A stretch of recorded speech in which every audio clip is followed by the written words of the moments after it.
te demandes peut-être qui suis-je pour te parler d'alimentation végétale, quelles sont tes qualifications, d'où est-ce que t'es venue cette idée-là, ce mode d'alimentation-là. Alors, je me représente Nathalie Rousseau, je suis experte transformation santé, et je te dirais que d'habitude, je dis ça fait 25 ans, mais là, j'ai calculé que ça fait 30 ans que ma mission, c'est d'aider les gens à être au sommet de leur forme par l'alimentation, l'exercice physique et le changement de mindset.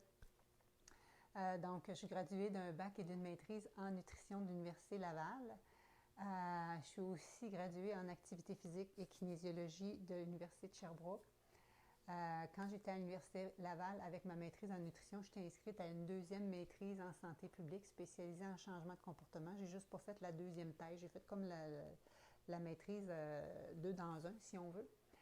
Et en 2018, je suis allée compléter le certificat en alimentation végétale peu transformée de l'Université Cornell aux États-Unis. L'Université Cornell aux États-Unis, pour ceux qui ne savent pas, ça a été créé par Dr. T. Colin Campbell, l'auteur du livre The China Study, qui est un peu une bible quand on parle d'alimentation végétale.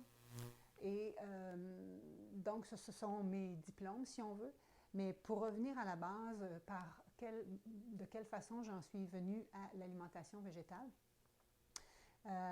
quand j'étais à l'université, j'ai étudié en activité physique.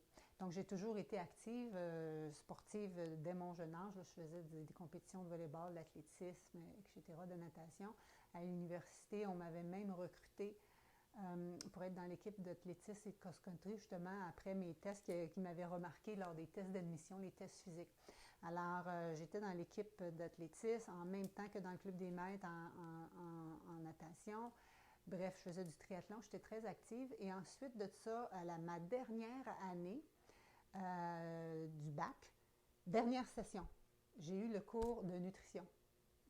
Et donc, j'ai capoté là-dessus, j'ai vraiment aimé ça et j'ai décidé d'aller plus loin dans ce domaine-là. Alors, des fois, quand on dit on va aller voir notre entraîneur pour se remettre en forme, pour perdre du poids, sachez que les kinésiologues ont un cours, puis il est même optionnel, de seulement 3 crédits en nutrition, donc c'est peut-être pas les meilleures sources, parenthèse en passant. Donc, j'ai continué avec mon fameux bac en nutrition et la maîtrise en nutrition. Et j'ai fait ça pour évaluer les changements de comportement chez les gens, par exemple, qui avaient un cholestérol élevé, l'efficacité d'une intervention de groupe pour voir les changements de comportement et la motivation des gens à garder leurs habitudes au-delà de l'intervention avec la nutritionniste et avec le médecin. Et donc, les interventions de groupe, c'est ce que je fais depuis 25 ans. Encore plus longtemps du côté de l'exercice physique. Donc, c'est vraiment là-dessus que j'ai orienté ma carrière parce qu'on sait qu'on a des vraiment bons résultats avec le support que ça peut donner au niveau de la motivation d'être en groupe quand on fait des changements. Et donc, pendant ce temps-là, quand j'étais étudiante, j'enseignais aussi des cours d'alimentation végétarienne. Je ne l'étais même pas 100% à ce moment-là. Je donnais aussi des cours d'alimentation internationale pour les loisirs de la ville de Québec. Et en même temps, j'étais aussi chargée de cours. J'ai aussi été assistant de recherche à l'université. Quand j'étais chargée de cours, j'enseignais l'alimentation à la faculté de nutrition et aussi à la faculté de santé et d'éducation physique là, pendant les années que j'étais à la maîtrise. Donc ça, c'est mon background. J'ai aussi travaillé en CLSC. J'ai aussi travaillé en privé là, comme nutritionniste et comme kinésiologue. Ensuite de ça, je suis partie, j'ai été travailler au gouvernement fédéral et avant que je débute mon entreprise comme telle en 2008, je travaillais au gouvernement fédéral pour la défense nationale comme manager en promotion de la santé. Donc, la promotion de la santé, bref, ça a toujours été un intérêt pour moi. Je savais quand j'étudiais en nutrition que je n'allais pas être travailler en curatif dans les hôpitaux. Je savais qu'en étudiant en activité physique que je n'allais pas enseigner dans les écoles. C'était vraiment toujours la prévention qui m'interpelle et en étant spécialisée en changement de comportement, bien, c'est vraiment comment faire ces changements-là pour qu'ils perdurent dans le temps. Souvent, les gens font des challenges, des défis, ils se font coacher, mais après ça, quand ils reviennent dans leur bottine, ils ont de la difficulté. Alors ça, c'est vraiment ma spécialité. Mais d'où j'en suis arrivée là, tout ça pour dire que quand j'étais J'ai poursuivi en nutrition. Je suis partie de Sherbrooke, je suis partie à Québec. Et à un moment donné, même si j'étais très active, j'avais un cholestérol qui était élevé. J'étais éducatrice physique, j'étais diplômée d'un bac en nutrition, j'étais en train de faire ma maîtrise. Donc, en théorie, de la manière que je mangeais, la manière que je buvais, ça aurait dû être optimal, mais j'avais mon cholestérol qui était vraiment borderline. Et sachant que dans ma famille, il y a des gros antécédents de maladies cardiovasculaires, j'ai changé, et c'est là que j'ai changé mon alimentation pour couper les viandes. Je n'étais pas végétarienne encore, mais j'étais semi, si tu veux. Et encore à ce jour, OK, je suis rendue à 50 ans passés, donc 25 ans plus tard, je prends encore 0 médicament pour ce qui est du cholestérol. Tout ça pour dire que quand tu ne donnes pas l'environnement à une maladie qu'elle se développe, elle ne se développe pas. C'est ce que j'enseigne, entre autres, dans le cours. Tout ça pour dire que à mes dernières années, je me suis mis à être très fatiguée, pas avoir d'énergie. Bref, on m'a déclaré une maladie auto-immune, Graves' disease.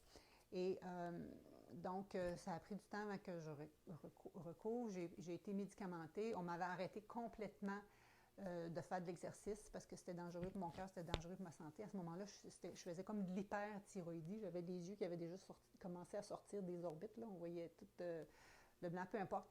Et donc, j'ai été arrêtée de travailler probablement 4 mois. Et quand je suis revenue, ça a été lent avant que ça revienne. Bref, entre-temps, je suis déménagée à Ottawa pour mon conjoint. Et lui aussi, après 1 an, il s'est mis à être malade, à avoir des gros problèmes de santé. Bref, on lui a déclaré la fatigue chronique et on lui a même dit « tu vas rester invalide le restant de tes jours ». Et moi, on dirait que je n'ai pas digéré ce diagnostic-là. Bref, ça, en même temps que ma mère a eu 3 pontages, j'ai fait en sorte que probablement tout ça, c'était un trigger que mes problèmes de santé sont revenus. Et là, j'ai manqué quasiment un an de travail. Tout ça pour dire que même si nous, on est 2 scientifiques, on s'est ouvert à tout ce qui est plus holistique à la santé. Et c'est là qu'on est parti aux États-Unis dans un centre de santé qui traite les gens avec des maladies chroniques par l'alimentation végétalienne. Et même, c'était vivant. Donc, moi, je suis passée par l'alimentation du jour au lendemain à l'alimentation végétale, mais par l'alimentation vivante pendant quelques années. J'ai été même enceinte, j'étais 100% crue à ce moment-là. Mais je trouvais que c'était un mode de vie qui était plutôt difficile à suivre. On reste quand même en Amérique du Nord. Donc, maintenant, je mange cuit, mais je mange quand même 100% végétal. Et tout ça pour dire que ça fait pratiquement 20 ans de tout ça. Et quand je me suis mis à enseigner ça à mes clients, c'est là que ça les a aussi aidés à perdre du poids, se remettre en forme, tout ça. Il ne faut pas se le cacher, c'est que moi, je pensais que je mangeais santé. Okay? Je pensais que je mangeais santé. J'avais un bac, une maîtrise en nutrition. Je mangeais comme j'avais appris à l'université. Mais on sait maintenant que, par exemple, les produits laitiers, ce n'est pas ce qui est plus optimal par la santé. Il y a quasiment chaque semaine, dernièrement, il sort une étude qui montre que consommation de lait augmente les risques de cancer. D'autres choses sont associées avec des problèmes de digestion. Tout ça pour dire qu'en changeant mon alimentation, moi, je suis revenue 100% en santé. Mon chum est revenu 100% en santé alors qu'on lui avait dit « prépare-toi à rester invalide le restant de tes jours ». Et c'est comme ça que moi, c'était en arrière de mes formations. Donc, quand je travaillais au gouvernement en promotion de la santé, j'enseignais des programmes de perte de poids de 12 semaines. J'enseignais même la gestion du stress. J'enseignais l'alimentation sportive pour les athlètes de haut niveau. J'enseignais ces choses-là. C'est des programmes de changement de comportement, mais c'était comme des cours mandatés. Et à un moment donné, j'en ai eu assez. C'était en même temps que j'ai eu ma fille. Je voulais passer plus de temps avec elle. Donc, en janvier 2008, ma fille n'avait pas encore 1 an. J'ai donné ma démission pour vraiment aller enseigner puis me sentir 100% à l'aise d'enseigner ce que j'enseigne vraiment aujourd'hui. Et c'est là que j'ai repris mes programmes de transformation santé qui comportent le volet exercice, nutrition et mindset. Et maintenant, pour aller plus loin vers l'alimentation végétale chez les gens qui n'ont pas nécessairement besoin d'avoir le côté perte de poids, bien que souvent, la majorité des gens ont quelques kilos à perdre, mais c'est un effet négatif, c'est un effet positif, si tu veux, c'est un effet secondaire positif de quand tu fais vraiment ce qui est optimal. Donc, moi, je n'ai pas de poids à perdre, j'en perdrai pas. Si tu n'en as pas à perdre, tu n'en perdras pas, mais tu vas améliorer ta santé, tu vas diminuer l'inflammation dans ton corps. Peut-être que la fatigue que tu as, ça va diminuer tes effets, les troubles de sommeil, troubles de digestion. Souvent, les gens, on a toutes sortes de petits bobos qui c'est pas une maladie, mais c'est tous des signes que c'est pas optimal au niveau de notre santé. Alors, c'est vraiment ça que quand tu vas vraiment faire les changements optimaux pour ta santé, ça va avoir les effets qui vont se répercuter sur tous tes systèmes. Donc, quand on parle que le surpoids, en fin de compte, c'est une maladie inflammatoire. C'est une maladie chronique. Les troubles de digestion aussi, c'est souvent relié avec l'inflammation. Les maladies vasculaires, AVC, les problèmes d'infarctus, les problèmes de cholestérol élevé, tension élevée, c'est aussi à la base de l'inflammation. L'inflammation est à la base de beaucoup de problématiques de santé. Donc, on a une alimentation pro-inflammatoire. Les gens ne le savent pas. Toutes les gens qui m'appellent me disent « Nathalie, je mange bien », mais ils mangent bien comme moi, je pensais que je mangeais bien.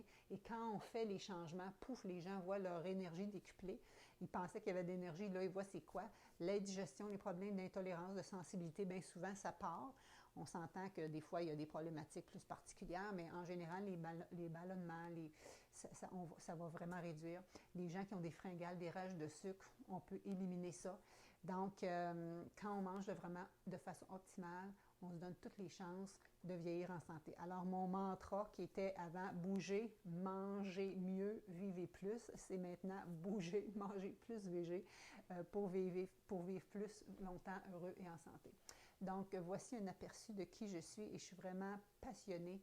C'est vraiment ma mission de vous aider à atteindre le sommet de votre forme en vous vulgarisant toutes ces informations-là que j'ai acquises au niveau des 30 dernières années, l'expérience que j'ai eue avec mes clients, pour que ça soit facile pour vous. Donc, je vais vous vulgariser la théorie, mais je vais vous donner les outils pratico-pratiques, autant au niveau de recettes cuisine, pour vous aider à rendre ça concret dans le quotidien. Et avec le fait que je suis spécialisée en changement de comportement, bien, il y a toujours le volet mindset qu'on travaille aussi pour vous supporter dans le processus afin que ça se fasse dans le plaisir. Et parce que ça va se faire dans le plaisir, il y a plus de chances que ça va perdurer sur le long terme. Quand on fait ça en se sentant qu'on est à part des autres, qu'on se prive de tel aliment, tout ça, ça ne fonctionne pas. Et moi, je veux que tu aies du plaisir pendant tout le processus. Alors, c'est vraiment ça que je te propose. Alors, au plaisir de débuter cette académie avec toi. Merci.